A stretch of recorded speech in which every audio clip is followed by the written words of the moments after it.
선교사와 식인종 추장이 이야기를 나누었습니다. 그때는 바야흐로 세계 1차 대전이 일어나서 유럽은 쑥대밭이 되었고 수많은 사람들이 죽고 죽였습니다. 선교사가 말합니다. 유럽 대륙에는 엄청난 전쟁이 일어나서 수많은 사람이 죽었습니다. 그랬더니 추장이 물어봅니다. 몇 사람이나 죽었습니까? 한 100명 죽었습니까? 아니요, 더 많이 죽었습니다. 1000명이나 죽었습니까? 아니요, 그보다 더 많이 죽었습니다. 아니, 그럼 10,000명이나 죽었단 말입니까? 아니요, 그보다 더 많이 죽었습니다. 수백만 명, 수천만 명이 죽었습니다. 그 얘기를 듣고 선교사는, 식인종 추장은 고개를 갸우뚱하면서 이렇게 얘기를 합니다. 참 이상하다. 백인들은 사람 고기 먹지도 않는다는데 뭐하러 그렇게 많은 사람을 죽였답니까? 거기에 문제가 있는 것입니다. 마르크스는 세계가 평안하기 위해서는 경제 문제가 해결돼야 된다고 생각을 했습니다.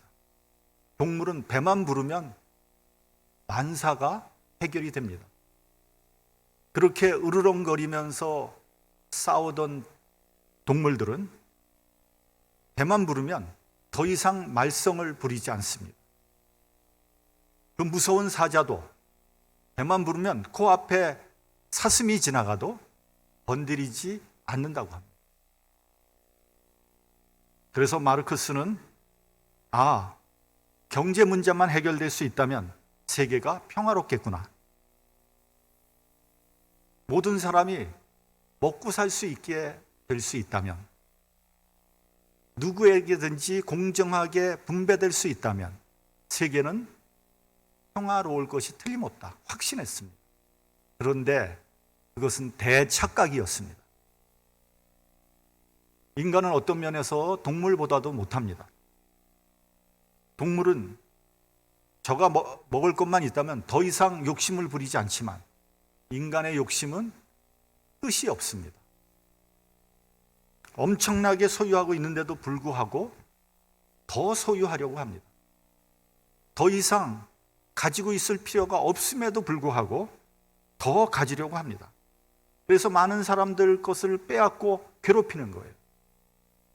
이 때문에 세상에 평화가 없습니다. 우리가 깊이 생각해 봐야 합니다. 인간이 가장 하기 어려운 일은 아마도 자기의 마음을 다스리는 일일 것입니다. 성경 잠언에서도 자기 마음을 다스리는 자는 성을 빼앗는 자보다 나으니라 라고 말씀하고 있습니다. 여러분, 내 마음을 내 마음대로 할 수 없습니다.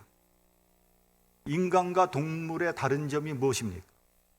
배고프고 춥고 아픈 것 다 똑같이 느낍니다. 인간이나 동물이나. 여러분, 동물도 슬퍼할 줄 압니다. 동물도 때로는 눈물을 흘리기도 합니다. 동물도 모성애가 있습니다. 지난 여름 한국에서 장마가 오고 홍수가 나서 산사태도 나고 막 집들이 무너졌어요. 그런 와중에 개가 갓난 새끼 4마리를 잃어버렸어요. 어미개가. 이 어미개는 여기저기를 돌아다니면서 낑낑거리며 지저댔어요. 그래서 사람들은 새끼를 잃어버려서 저러는구나 불쌍하게 여겼습니다. 그런데 이 개가 어느 장소에서 서서 땅을 보고 계속해서 지저대는 거예요. 사람들이 이상하다 하고 거기를 파봤더니 거기에 2마리의 새끼가 살아있었던 거예요. 구조됐어요. 무사히. 며칠이 지난 다음에 이 개가 또 한 곳을 바라보면서 또 지저대는 거예요. 거기를 파보니까 흙더미, 돌더미, 나무 조각을 다 파내보니까 거기에 또 2마리가 살아있었던 거예요. 무려 일주일이 지났는데 그 갓난 강아지는 아무 탈 없이 건강하게 구조가 되었습니다. 어미개는 그 새끼개 4마리 구조하고 난 다음에 안심을 하는 그런 모습을 보였습니다.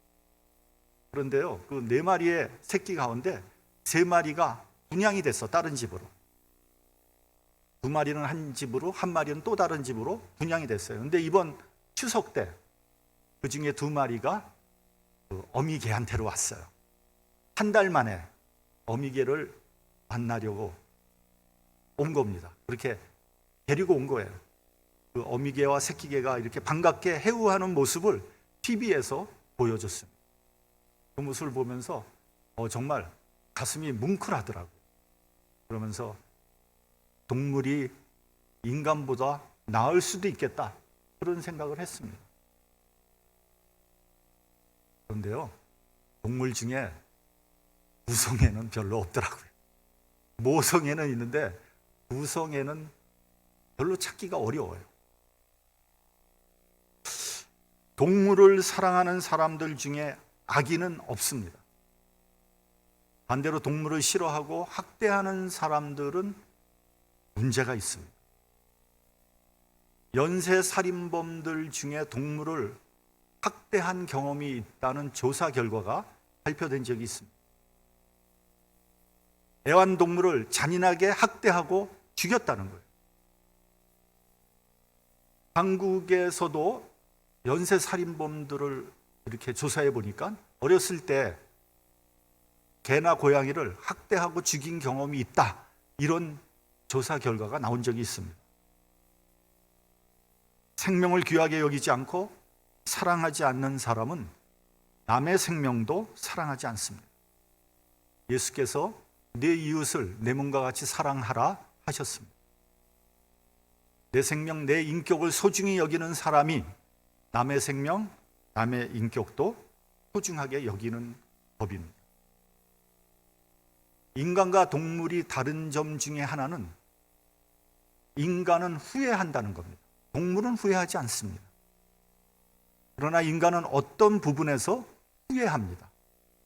이 후회가 아픔으로, 상처로 남는 경우들이 있습니다.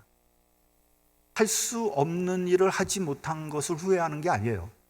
얼마든지 할 수 있었는데 하지 않은 것을 후회하는 거예요. 할 수 있는 기회가 있었음에도 불구하고 하지 않은 것입니다. 그 기회를 스스로 차버린 거예요. 또 하지 말았어야 하는 것을 한 것에 대해서 후회하고 있습니다. 이런 후회가 상처가 되고 결국 자기 불신으로 남게 되는 것입니다. 내가 나를 믿지 못하게 되는 거예요. 왜 이런 감정이 있지 않습니까? 나 같은 인간이 뭘 할 수 있을까? 나는 안 돼. 이렇게 자기 학대의 정신 상태가 되는 겁니다. 여러분, 나를 믿지 못하고 나를 부정하며 사는 것이 얼마나 괴로운 일입니까? 이러한 자기 학대는 다른 사람에게도 나쁜 영향을 끼치게 되는 것입니다. 나는 그것을 할 수 있다. 왜냐하면 내가 그것을 해야 하기 때문이다. 이 말은 임마누엘 칸트가 한 말입니다. 이 말의 의미는 뭐냐면요, 사람이 감정이나 기분대로 사는 것이 아니라 이성과 의무를 가지고 살아가야 한다는 거예요. 예를 들어 보자면 우리가 한번 사랑에 대해서 한번 생각해 봅시다. 사랑이 뭡니까? 그럼 많은 사람들은 아마 사랑은 감정이다, 이렇게 대답을 할 거예요. 사랑은 필링이다. 그 비틀즈의 러브라는 그 노래 있잖아요. Love is feeling, feeling love. 무슨 노래인지 잘 모르겠어요. 중간에도 하니까. 여러분, 사랑은 필이 통해야 된다, 뭐 그런 말 하잖아요. 사랑은 화끈해야 되고 끌리는 것이고 뜨거워지는 것이다. 그런데 사실은 그렇지 않습니다. 여러분, 이거 잘 들어야 됩니다. 사랑은 의지예요, 의지. 여러분, 결혼은요, 어떤 면에서 보면 사회적인 계약입니다, 계약. 우리가 결혼식 할 때 혼인 서약하지 않습니까? 기쁜 때나 슬플 때나 건강할 때나 병들었을 때나 돈이 많았을 때나 가난한 때나 젊었을 때나 늙었을 때나 변함없이 사랑할 것을 맹세하는 거죠. 일종의 서약이고 계약입니다. 어떠한 일이 있어도 함께 할 것을 약속하는 거죠. 건강할 때는 사랑하고 병들었을 때는 거들떠보지도 않는다. 그건 약속을 깨는 거죠. 부유할 때는 좋아하고 가난해지면 미워하다가 헤어져 버린다. 그 약속을 깨는 거예요. 그 약속을 깨는 행위를 우리는 이혼이라고 하는 거 아닙니까? 그런 면에서 생각해 보면요, 사랑하고 결혼하는 것이 아니라 오히려 결혼하고 사랑하는 것이 맞습니다. 그래서요, 통계를 보면 중매 결혼이 연애 결혼보다 이혼율이 낮다는 거예요. 중매 결혼이야말로 결혼하고 난 다음에 사랑하는 거 아닙니까? 어떤 사람이 이런 말을 합니다. 젊어서는 사랑해서 살았다면 늙어서는, 나이 들어서는 의리로 산다. 여러분 그런 말 많이 하죠. 의리로 산다. 근데 처음에 그 말 들으니까 좀 이게 서글프게 생각이 되더라고요. 의리로 산다? 근데 가만히 생각해 보면 그 말이 맞아요. 뭐 늙어서까지 불같은 사랑 하겠습니까? 세월이 가면서 미운정 고운정 다 들어서 때로는 친구 같기도 하고요. 때로는 시근하게 느껴질 때도 있고요. 때로는 귀하게 느껴질 때도 있는 거죠. 정과 의리로 살면서 약속을 지키는 거예요. 그게 결혼이에요. 만약에 기분대로 느낌대로 살면 벌써 사달이 나는 거죠. 그래서 사람이 감정이나 혹은 이성만 가지고 살 수는 없는 거예요. 의지를 가지고 사는 것이 중요합니다. 오늘 본문을 보면 평강이란 단어가 많이 나옵니다. 평강은 히브리 말로 샬롬이죠. 사도 바울의 편지를 보면 너희에게 은혜와 평강이 있을지어다 라는 말씀이 많이 나옵니다. 은혜가 헬라식 표현이라면 평강은 히브리식 표현이 되는 것입니다. 평강이라는 것은 온전함을 의미하는 것이고요. 그 단어 안에는 구원과 자유와 건강과 번영과 화목과 행복이 들어가 있는 거예요. 그러니까 좋은 것은 다 들어가 있는 거예요. 그래서 유대인들은요, 원수들에게 절대로 샬롬이라는 인사말을 안 한다는 거예요. 왜냐하면 원수가 샬롬하면 안 되잖아요. 원수가 좋은 거 다 가지고 있으면 안 된단 말이죠. 평강은 하나님과의 바른 관계고요, 이웃과 화목한 관계고, 나 자신과 진실하고 평안한 관계 속에서 갖게 되는 자유함, 그것이 바로 샬롬이에요. 평강이라는 거예요. 이 본문 7절을 우리 봉독하겠습니다. 본문 7절. 자, 시작. 그리하면 모든 지각에 뛰어난 하나님의 평강이 그리스도 예수 안에서 너희 마음과 생각을 지키시리라. 이 말씀을 보면 하나님의 평강이 너희 마음과 생각을 지키시리라. 그래서 이 평강은 어디서부터 나오느냐? 하나님으로부터 나온다. 그러므로 여러분, 평안하기 위해서, 평강하기 위해서 아무리 여러분 찾아보세요. 이 세상에서 아무리 찾아보세요. 평강은 없습니다. 그것은 오직 하나님으로부터 나오는 거예요. 그것을 분명히 알아야 되는 거예요. 아까도 말씀드린 대로 내 마음도 내 마음대로 안 되는 거예요. 그러니 어떻게 평강을 찾겠어요? 내 환경, 내 마음대로 할 수 없는 거예요. 내 배우자, 내 자녀, 내 마음대로 못하는 거예요. 요즘에 한국에서 아주 재미난 사건이 하나 벌어졌어요. 강경화 외무부 장관, 그 남편이 이 팬데믹, 이 난리통에 미국에 가서, 여러분 우리나라에서 해외여행 하지 말라 그랬잖아요. 근데 미국에 가서 미국에서 요트를 사서 태평양을 건너는 것이 평생에 남은 꿈이라는 거죠. 그래서 미국으로 가버렸어요. 그래서 한국에서 얼마나 난리가 났습니까? 아니, 외무부 장관 남편이 어떻게 요트를 사러 미국을 가느냐, 뭐 난리가 나지 않았습니까? 근데 강경화 장관이 요 한마디를 해서 이 문제가 거의 해결이 돼 버렸어요. 뭐냐면, 내 남편은 내가 말린다고 해서 말릴 수 있는 사람이 아닙니다. 그래서 그 사진 나온 거 보니까 그 남편이 정말 고집이 있게 생겼더라고. 우리 교회에도 그런 남편들이 몇 있어요. 아주 고집 있는, 절대로 부인 말 안 듣는. 그래서 강경화 장관이 그 말 하니까 그 나이 때 부인들이 너무 공감을 하는 거예요. 우리 남편도 그런데, 우리 남편도 절대 말 안 듣는데. 우리나라의 남자들의 그 가부장적인 생각이 아직도 남아 있다는 것을 우리에게 보여주는 거죠. 나이가 들어도 뭐 부인 얘기 절대 듣지 않는.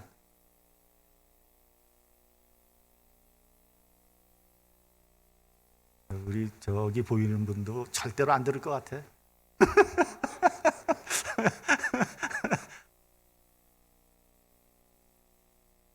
여러분, 내 남편 내가 마음대로 못해요.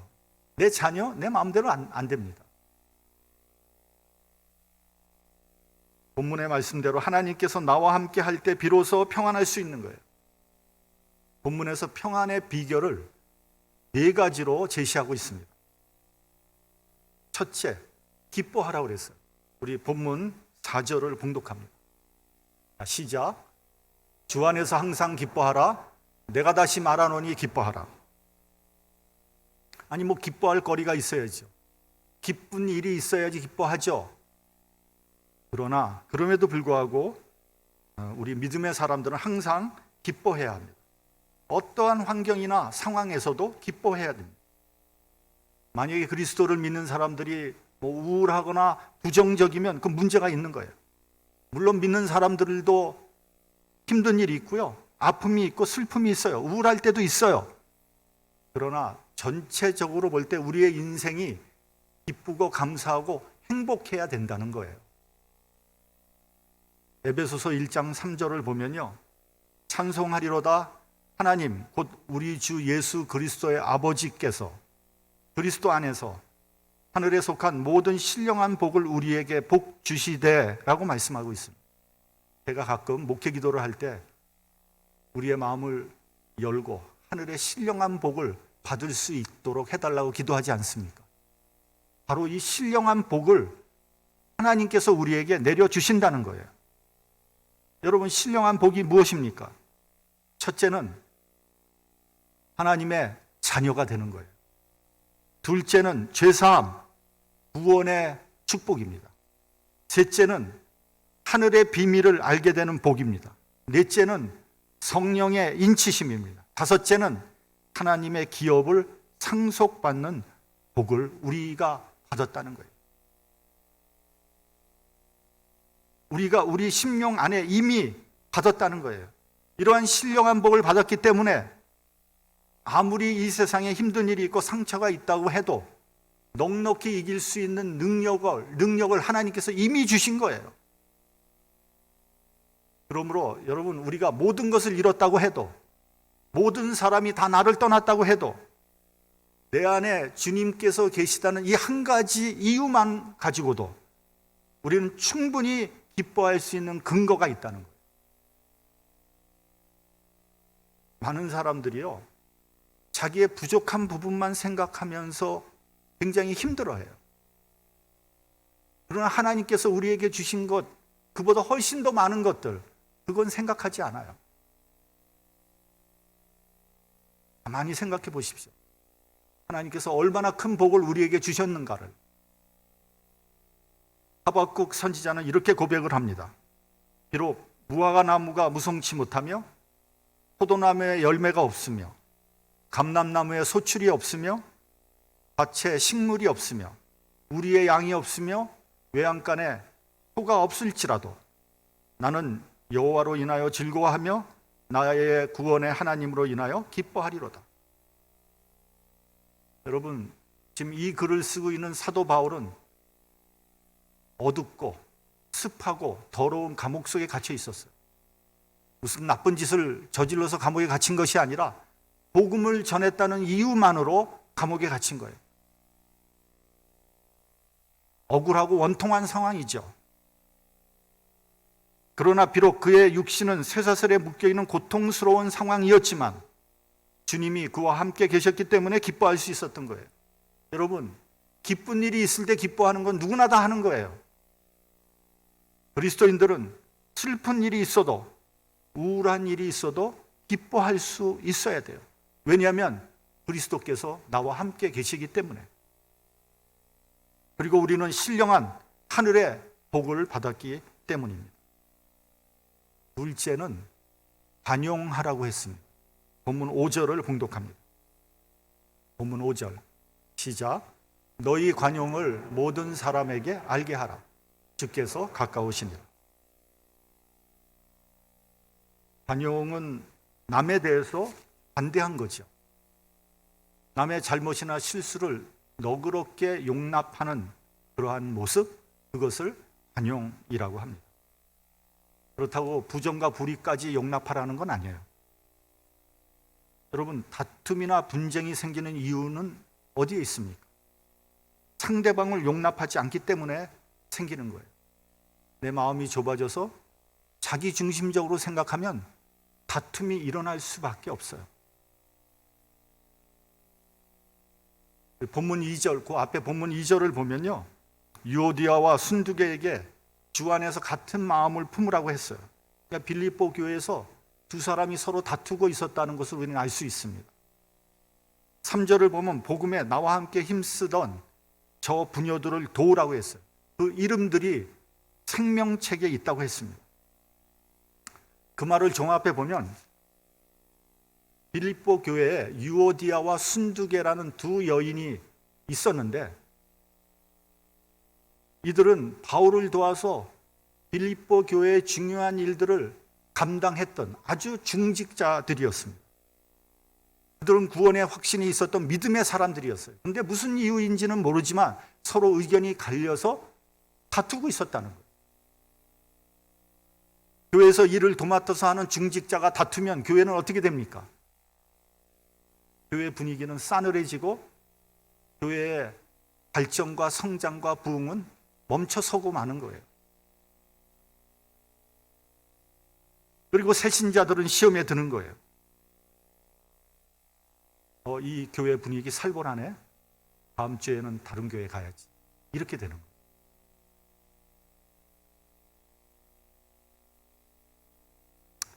그래서 교회 중직자들의 역할이 중요한 거예요. 가끔 교회에서 보면 장로님들이 싸우는데 그건 정말 절대로 해서는 안 되는 거예요. 장로님, 목사님 서로 갈등하는데 그거 교회 끝난 거예요, 사실. 부흥은커녕 문 닫지 않으면 다행이에요. 우리 장로교회의 가장 큰 문제가 뭡니까? 장로하고 목사하고 싸운다는 거 아닙니까?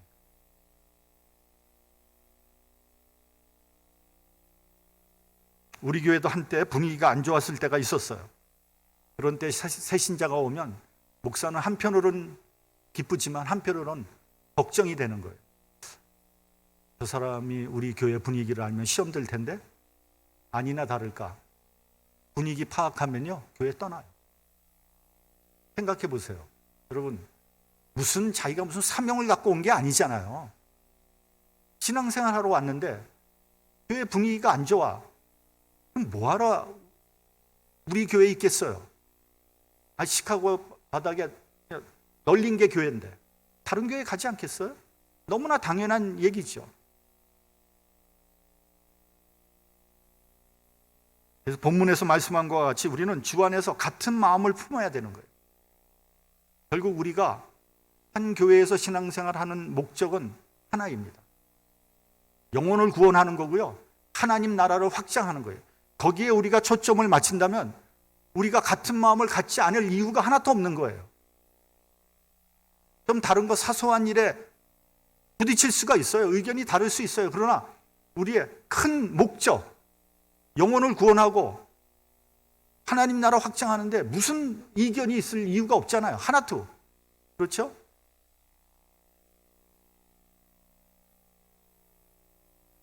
사소한 차이는 얼마든지 극복할 수 있는 거예요. 관용이란 다른 사람의 허물을 덮어주고 그 사람을 세워주는 거예요. 여러분, 이 세상에 허물이 없고 실수가 없는 사람이 어디에 있습니까? 여러분은 실수 없습니까?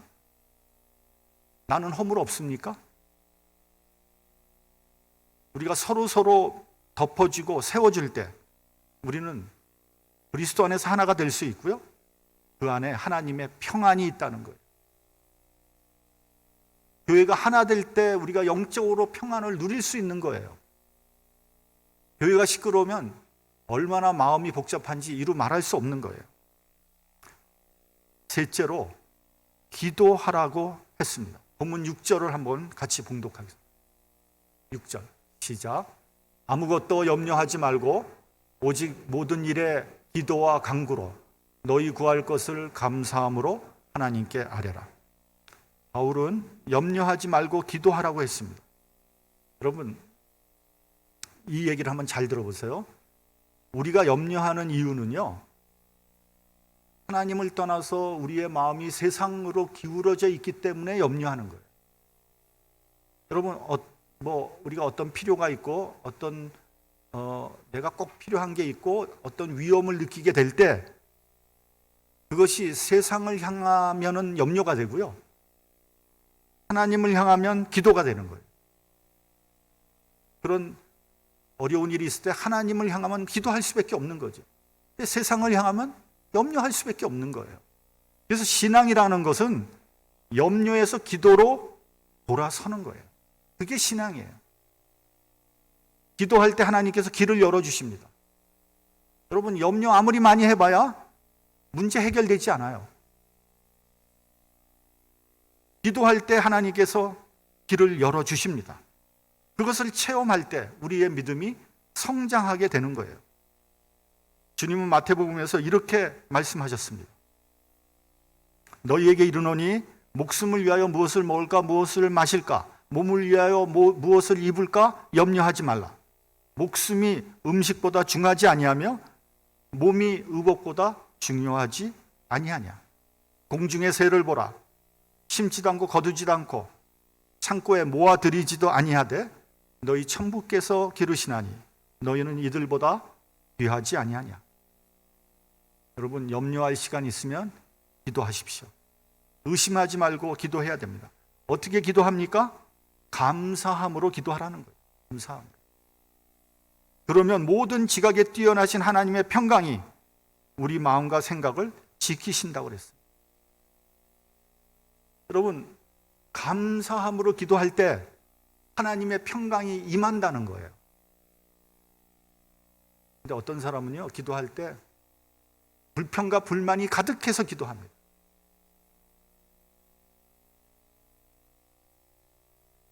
싫어하는 사람을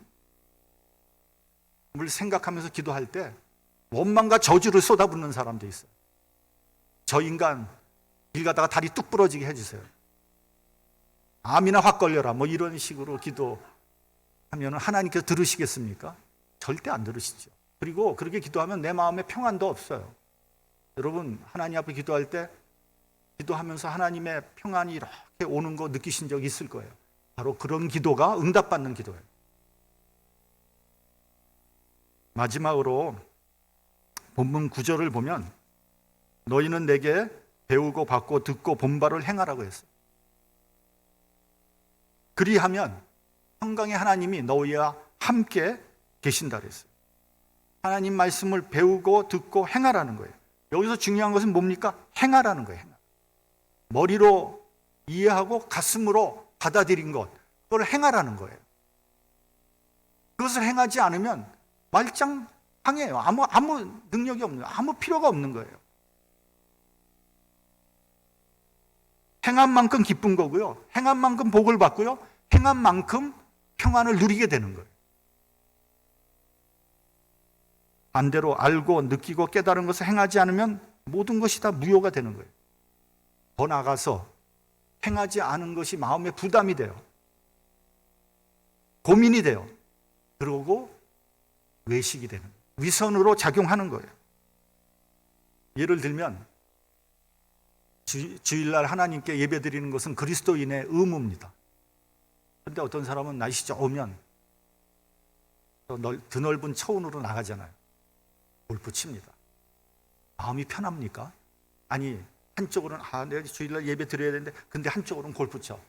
이게 맞겠어요? 근데 어떤 사람은 그렇게 치다가 홀인원을 했다 그러더라고요. 홀인원을 했다는 말을 할 수가 있어야지.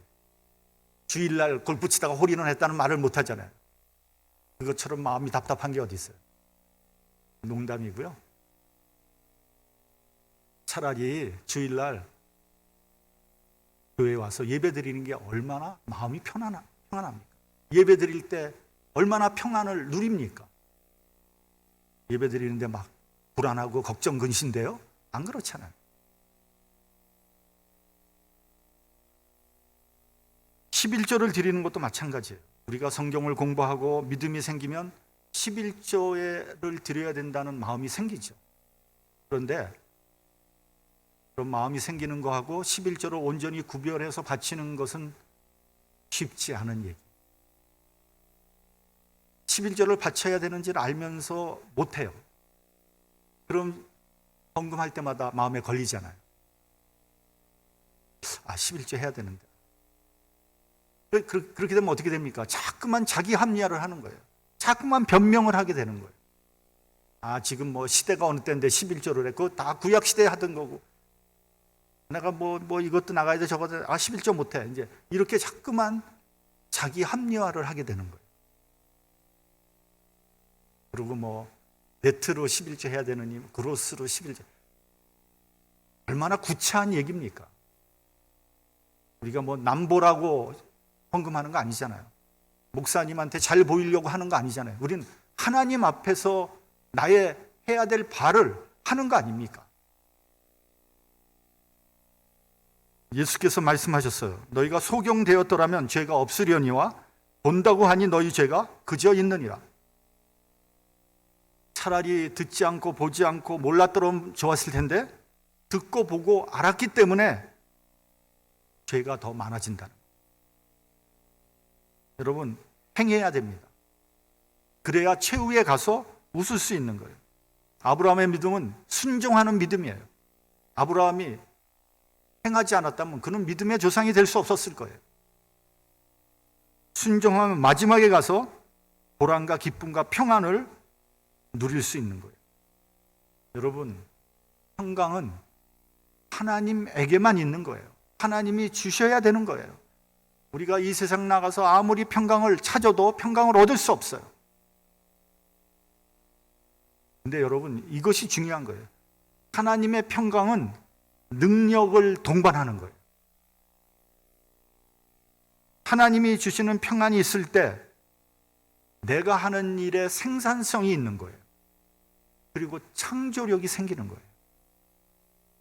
하나님 안에서 그 말씀에 순종할 때 평강의 길이 있고 평강의 비결이 있고 창조의 능력이 있는 거예요. 그래서 여러분, 평강을 소유한 사람이 어떤 일을 하면 그 일이 굉장히 잘 될 수 있는 거예요.